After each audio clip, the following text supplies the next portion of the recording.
Welcome back to Generation X Nation. Right now, I'm gonna do a real quick recap of Love and Marriage Huntsville. You see the title. Um, Basically, talking about no, Marsau Scott is the new king of Love and Marriage Huntsville. People, it is what it is at this point. Martell, I think you are slowly losing your throne there. He's about to take over where you left off at. We'll recap the show. It starts out with Kimmy and Mel. They're kind of sitting down together. Kimmy came by Mel's house, and I guess just to check the temperature after the mimosas with Melody event. And of course, Kimmy got to be the bone collector that she is. Start spilling the beans about the conversation with Chris Fletcher and Trisha and the Martell hookup and how it all happened. Apparently, there was an incident at the gym where Chris was there, Mr. Fletcher, and Martell gave him a phone call. Hey, what's going on? And Chris was, talking to him. He asked, was any women at the gym? And Chris is like, yeah, it's somebody here. Describe the person. Martell hit him back up saying, is this her? He said yes. And then the rest is history, you know? Uh, I guess Mel felt some type of way about it, which was Kimmy's intent by telling Mel that. Because she felt like, hey, I just had a conversation with this lady. She didn't tell me all this. We all been watching this dang on show. Trish has been lying since the day she stepped onto the scene. I don't know why anybody expected anything freaking different from Trish. Every time you ask her about Martell, the doggone story changes. I'm not understanding what they expect differently from Trish. She has not been truthful about anything since she started on the show. But as usual, Kimmy wanted to check the temperature. She wanted to see, Mel, you and Fletcher still in a good place. Well, here's what he did. And then, of course, they end the scene with Mel feeling a certain type of way. I get it. Mel is very uh cautious about who she lets in her circle and who she trusts. And Kim and them know that. So I think I don't know if she's trying to draw that wedge, but it seems like anytime Mel tries to get a bond with anybody new in the circle, they make sure they get that bond cut, destroyed, or something. But they make sure she don't get no new allies on her side.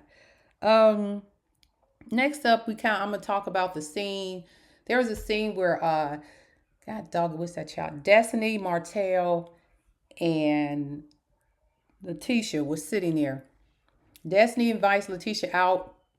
They're having a good conversation, going back and forth, talking about this, that, and the third. You look good, your hair, all that stuff. Hey, there's no way you can tell me Destiny did not know Martell was going to show up. There's no way you can tell me. I know Destiny knew Martell was going to show up because Martell said in that scene that Destiny had told him that he was meeting with Letitia. So that lets me know that there was a chance that Martell was going to show up, and Destiny told him that on purpose, where they were going to be meeting at, so he could show up to try to facilitate this little I'm sorry thing or whatever. So he shows up, and I don't blame Letitia for leaving. I would have got up and walked out of there too. It just doesn't make sense. Um, why would you sit there and apologize attempt to apologize to her for what you said, and her husband is not present because you insulted both of them, Martell. You insulted both of them. And then Destiny's sitting there looking stupid when Letitia got up and walked away. But as usual, Letitia got up with food in her mouth, left the food on the table. I didn't see her leave $2 or $5 a tip or nothing. She hauled ass. She left the tab on two broke people.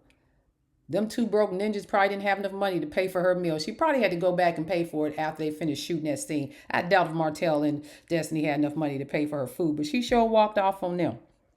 That is for sure. And I was like, you know what? I would have done the same thing if I was her. I would have done the same exact thing. So Martell gets the, I guess gets the saying good for her leaving. He's saying, oh, I'm glad she left, whatever. I'm tired of trying to be nice to people. When were you nice to Letitia and Marsau at this point? When you was in the park telling all their business, was that you called yourself being nice? Martell is so unaware of what he does to people, or either he don't care. He can't be that damn dumb or slow. And I know Cole Sauce called you slow, and and I get that. That's a whole nother discussion. But you know what you're doing, Martell. I just refuse to believe that. Talking about he's not gonna be nice to people anymore. He trying to can't come in and give apology and all that other stuff. Come on. I'm sorry, Martell. I wouldn't accept your damn apology either. I'm sorry. I just wouldn't. And Letitia did the right thing by getting up and walking out. Then she goes and tell Marsau what happened. And Marsau basically told her, he gave her the best advice. He said, hey, you did the right thing. We need to just start avoiding this ninja. Because I can guarantee you, if Martell don't stop pushing Marsau, it's going to end up bad. And that's what Marsau don't want to do. Because right now, Marsau is building this image back. He's building a platform for himself. And he got business deals going on around the city. He's basically reinventing himself. Unlike Martell.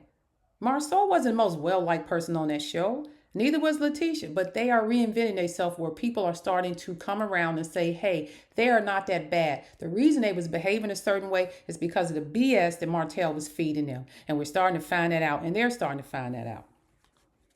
Moving on. The next scene was kind of a nice scene with Destiny and her dad. That was the first time, and I will say this, the first time I ever seen Destiny be vulnerable. Show a little bit a human side to her, and really talk about her family, because she don't really do that.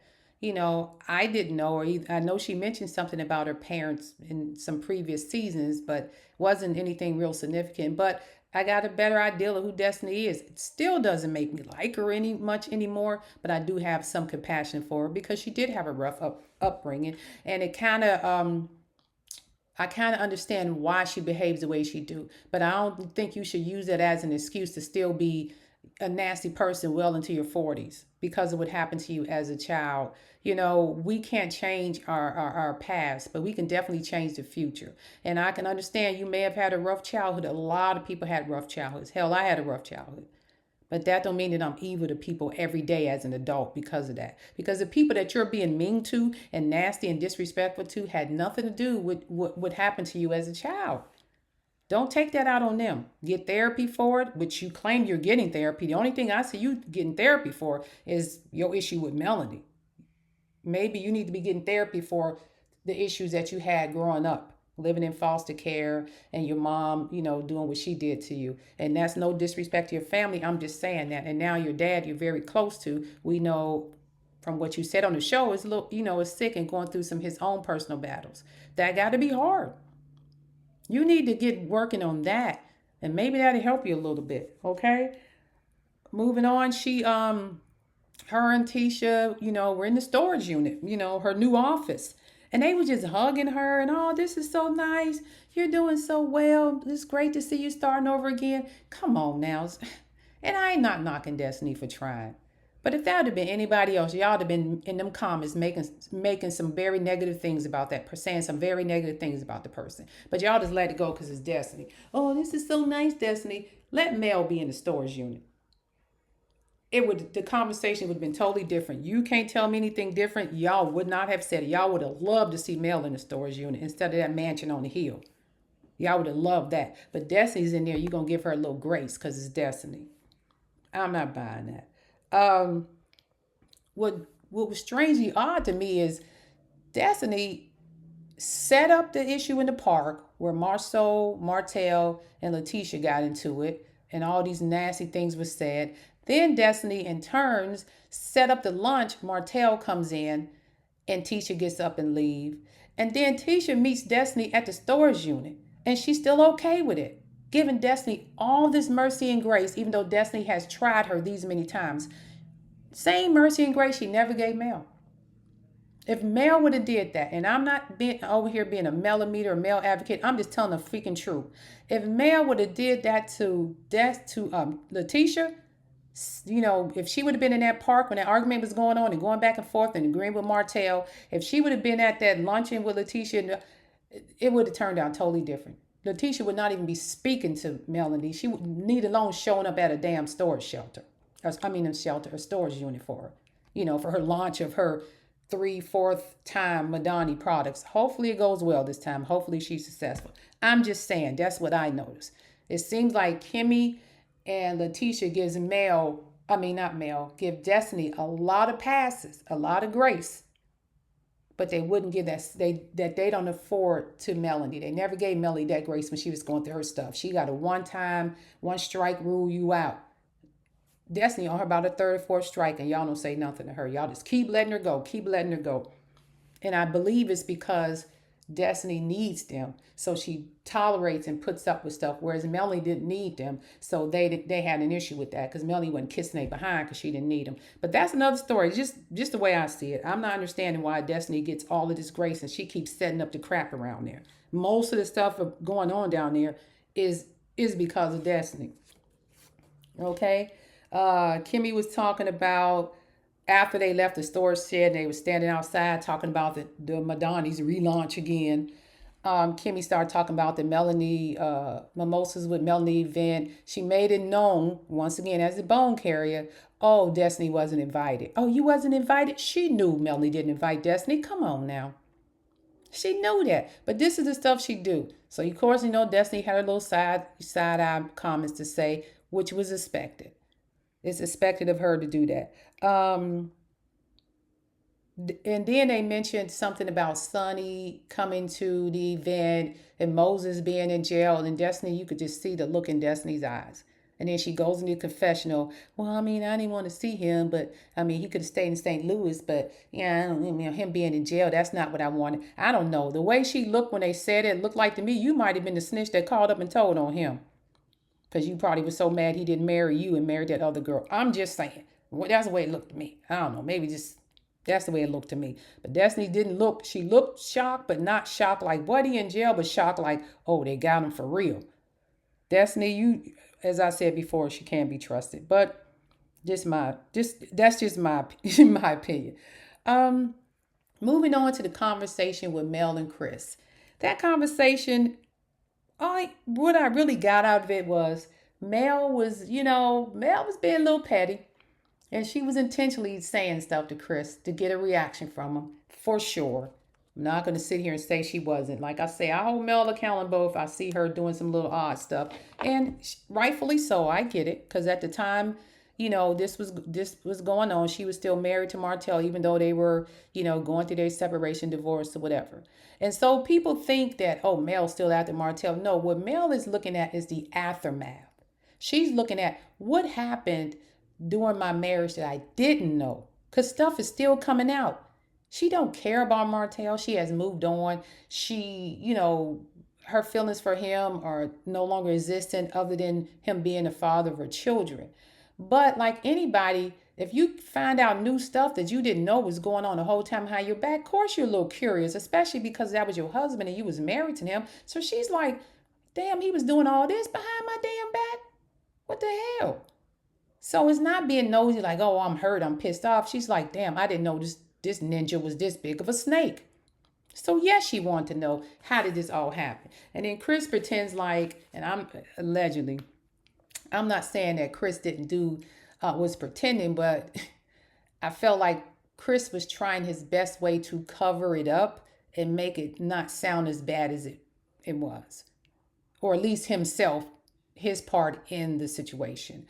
But like Melanie said, hey, you older men told him, hey, when you're out messing around, make sure they sign an NDA or a contract. Make sure you mess with somebody who has nothing to lose, or more to lose than you, or nothing to lose, or something to that effect. Uh, that shocked me because the girl that Martell ended up with don't have shit. And like he said, she had nothing to lose at all. So her breaking up that marriage, Martell had everything to lose. So he definitely didn't take that advice correctly. Maybe he is slow. I don't know. Maybe he read it backwards. They told him, don't mess with somebody who doesn't have anything to lose. Meaning, if you're going to cheat on her, make sure it's somebody who has just as much to lose as you do. He took that the opposite and found some chick who ain't had shit to lose and didn't care. There is where he's at today. Um, the other thing that I got out of that whole conversation, it goes back to the vacation when they was in when they had the girls trip, and Destiny made a comment, well, you teaching Martell how to respectfully cheat. And I'm like, wait a minute.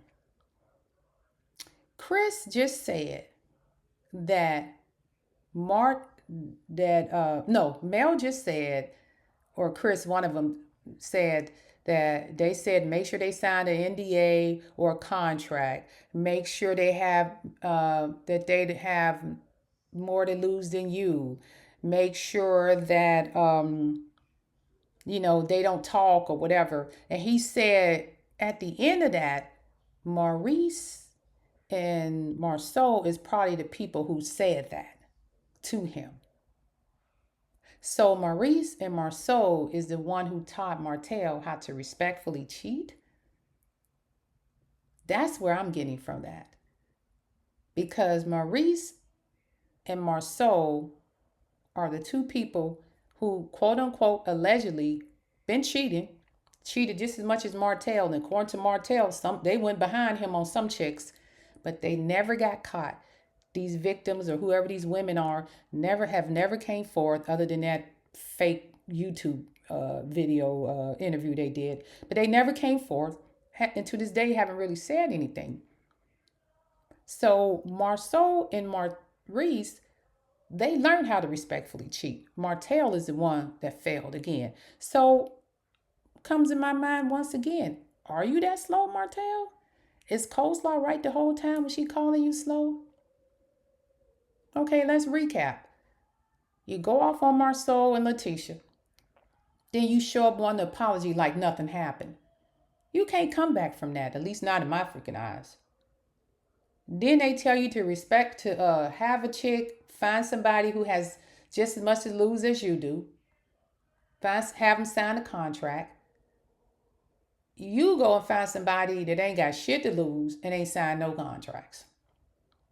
That came out, told the whole world about your relationship. But you keep claiming they had 20, 30 women. Apparently, them 20, 30 women have signed something because they ain't came out and said nothing yet. They ain't came out and said a damn thing. But your girl up here every day talking shit.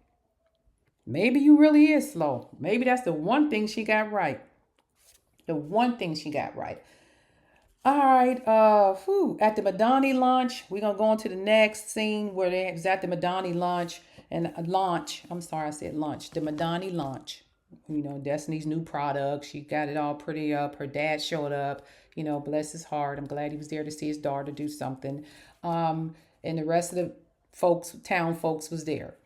Of course, the men got to talking. That's the first thing they showed with the guys talking to Ken, questioning his relationship with Trish. And Ken, Maurice basically said Ken really loves Trish. He's talking all this crap. He ain't going nowhere. And I believe everything Maurice said.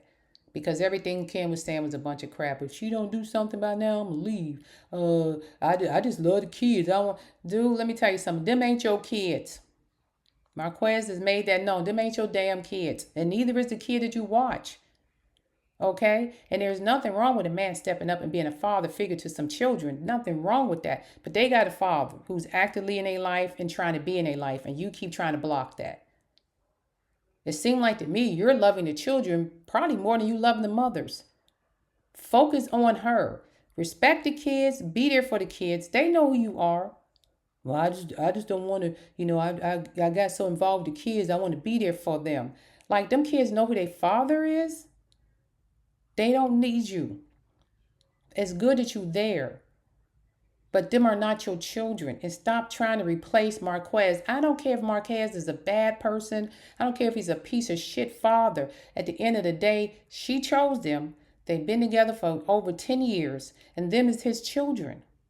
Until he signed over freaking parental rights, stop that bullshit messing with the man's kids. Okay? Be a stepfather. And you're not even legally that because you're not married to their mom. You can't. I don't know. I don't know where you come from, Ken. I think you're a nice dude, and I just think you overdo it. You're trying too hard. You're trying really too hard. But Ken had a question for them. He said, hey, all y'all on y'all second marriages or whatnot, except for Marsau. So why is it a double standard for me when all you guys were going through divorces and separations and dating people, but I do it, it's a problem? You know, as they say, it's a problem when you, it's not a problem when you do it, but it's a problem when I do it. I get it, Ken. You right on that. Now I'm gonna give you credit when credit's due. You were right on that. And everybody started looking all sideways because they know most of their wives was originally side chicks, but they with them allegedly, but they with them now. They married and they happy. So I'm gonna leave it at that.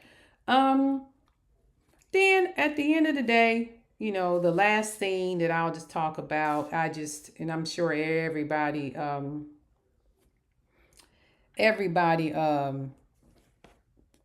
had something to say about this one. And that's that last scene where Tam Martell sat his behind down there with freaking Letitia and Marsau and commits to having a conversation. And in the midst of that conversation, this fool gonna call Marsau a narcissist. And I said, I be damn, pot ain't calling the kettle black. Martell, the word narcissist should never come out of your mouth when you're talking about another person. Seriously, public service announcement. That should never come out of your freaking mouth. You should never call nobody a narcissist. All right? Marsau and Maurice, they got to going back and forth with Martell about, what happened, how he disrespected them. And I will give Marsau his props. Marsau remained calm, cool, and collective while Martell was sitting there spilling that BS. And then, ding, ding, ding, a bell goes off. Tisha actually admits that the reason she had an issue with Mel is because of the bullshit that Martell was feeding to her about Mel. It finally came out. So Mel never really did anything to Tisha to make her dislike her. She was listening to Martell, which everybody was saying the whole time. Everybody who watched this show, all the fans of this show was saying the same shit. But everybody kept saying, oh, Melanie this, you millimeters, this and that. Everybody's seen this, but the people who was on the show. We seen how Martell was gassing up everybody to hate Mel. We seen that shit. We seen how Mel had to fight all of y'all. She, to this day, she still semi-fighting some of y'all. Y'all cordial, but y'all still throwing y'all shade at her. And it baffles my mind. I'm just flabbergasted that, how you guys just now figuring this shit out. But your fans been telling you forever, but you were saying we were just mean and all of that. And that's not even what it was. It was just the fact that we were sitting here watching Martell gaslight y'all. And then people were commenting and I guess back and forth on Twitters and everybody was all these YouTubers fighting each other about I hate Mel, I don't like Mel, millimeters versus this person, all that shit. And Martell was a common denominator and all this shit. And y'all just now figuring this shit out. Freaking amazing. At least to me, I feel like it's amazing. Martell goes on to tell Marsau in so many words. You just don't want me to tell what's really going on with you and Maurice. If I told everything I know, you guys, y'all just wouldn't be married. You don't want me to say it. I think you want it to come out because that's why you keep testing me because you don't want to be married. Martell, shut the hell up. Shut the hell up. Marsau looked at him and said, hey, whatever, bro. Either shut up or spill it. But you better tread lightly over here. I'm tired of this shit. You know what I'm saying? Then he gonna sit here and telling Tisha, oh, you slow. You should be embarrassed. You should be embarrassed to have me putting your wife in this situation. Your wife is slow. Marsau looks at him and say, you wish you had one like me. And he's like, well, one like will believe anything you say. Martell, shut the hell up. You realize you're saying Tisha's slow. You're saying Tisha believes anything Marsau says. Regardless of what happens, Tisha's going to be by your side and believe what you say. Even though you know you're cheating, she's going to stick by you. Ain't that what the fuck Ariana is doing? Ariana believe any goddamn thing you say. And I'm going to do another whole video about that heifer. But she believed anything you say. The exact same shit you saying that Tisha is doing for Marsau, who is her husband, which means she has every right to support and back him, is what the fuck Ariana is doing for you. And y'all have to excuse my language tonight. I am a cussing Christian, but Martell gets under my skin. I'm not understanding that. Okay? He's saying, Marsau says, you want what I want. I have a wife. Oh, that's right. You don't got a wife. I think that cut Martell deeply. Martell just kind of looked crazy. And it just felt like, okay, Martell about to, get up and walk off. And he said, "Oh, don't run now," because he couldn't handle Marsau at that point. He knew Marsau was about to get in his ass. But what Martell is pissed off about is the fact that he got, quote unquote, allegedly all this dirt on Marsau and Maurice, and nobody cares. They don't care. The audience don't care at this point. The wives don't care at this point. They just want you to go the fuck away and leave them alone.